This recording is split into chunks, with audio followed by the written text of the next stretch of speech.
Hello everyone, good morning. কেমন আছো তোমরা সবাই? আশা করি তোমরা সবাই খুব ভালো আছো, আর আমিও কিন্তু বেশ ভালো আছি। পিয়াশ্রী ব্লগে তোমাদেরকে সবাইকে আবার অনেক স্বাগত জানিয়ে ব্লগটি শুরু করছি।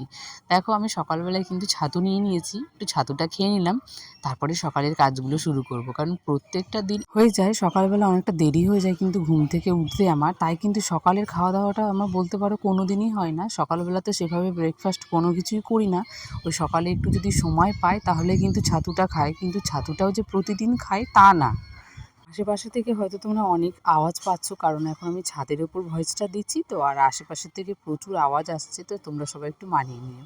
তো সকালে দেখো আমি রান্নাবান্নাটা বসিয়ে দিয়েছি। ছাতুটা খেয়ে আজকে করব ডাল।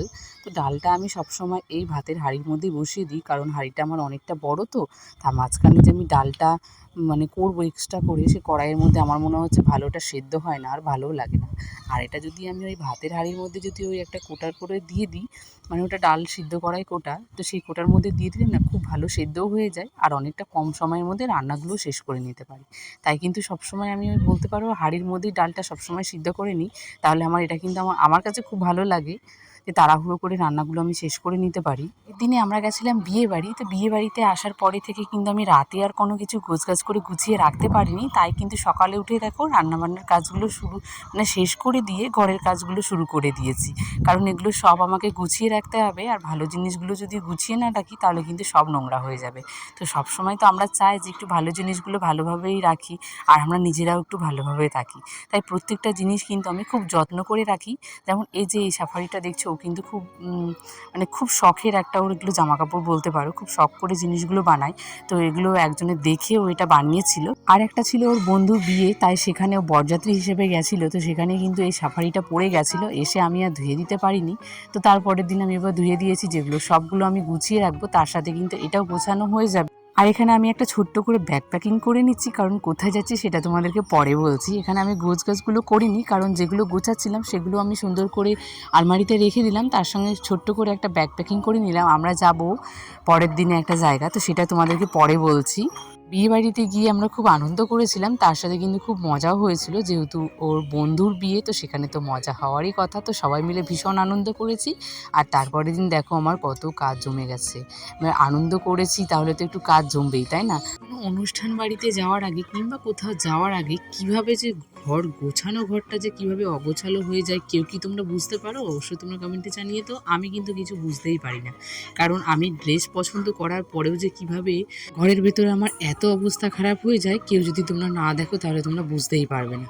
তো সেটাই এখন অবনতি করার জন্য দেখো শুরু করে দিয়েছি কাজ। এখন আগে প্রথমে আমি জামা কাপড়গুলো গুছিয়ে রেখে দিলাম, তারপরে যে কসমেটিকের জিনিসগুলো হয় সেগুলোও গুছাচ্ছি। তার সঙ্গে কিছু গোল্ড জুয়েলারি ছিল, তো সেগুলোকেও আমি সুন্দর করে ভালো করে রেখে দিলাম, কারণ এগুলো হচ্ছে সবসময় একটু গুছিয়ে রাখতে হয়।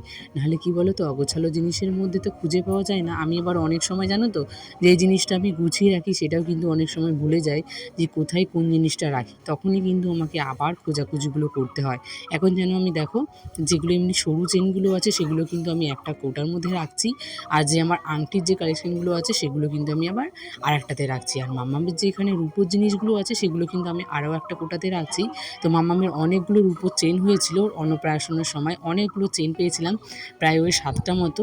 তো এখন ওই 5টা মতন আছে, আর দুটো আমি গিফট করে, ওই নেমন্তন্ন এসেছিলো, দুজনকে দুটো গিফট করে দিয়েছি।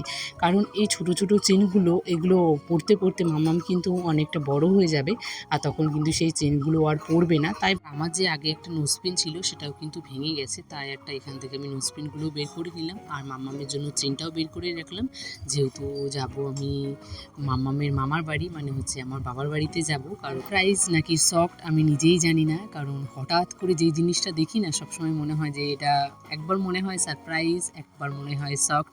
তো জানি না এটা কি হয়েছে আমার সঙ্গে। এটা তো ভীষণই আনন্দের একটা জিনিস।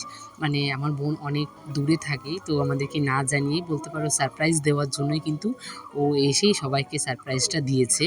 তো সেটা দেখে একটু অবাক হয়ে গেছে। আমি যখন স্নান করে যখন জামা কাপড়গুলো সব রোদে দিচ্ছিলাম, তখন দেখি ও একদম আমার বাড়ির সামনে এসে দাঁড়িয়ে আমাকে এসে সারপ্রাইজটা দিয়েছে। তো সেটা দেখে আমি একটু বলতে পারো শকড হয়ে গেছিলাম।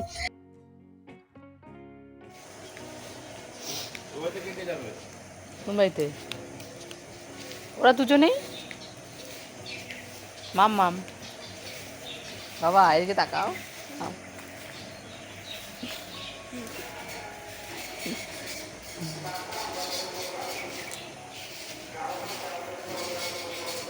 মর্নিং সবাইকে। তো এখন জানো তো কটা বাজে? এখন ওই 5টা মতো বাজে। তো এখন 5টায় মানে হচ্ছে পুরো সকাল হয়ে গেছে, আর আমরা দেখো এসে গেছি স্টেশনে এখন।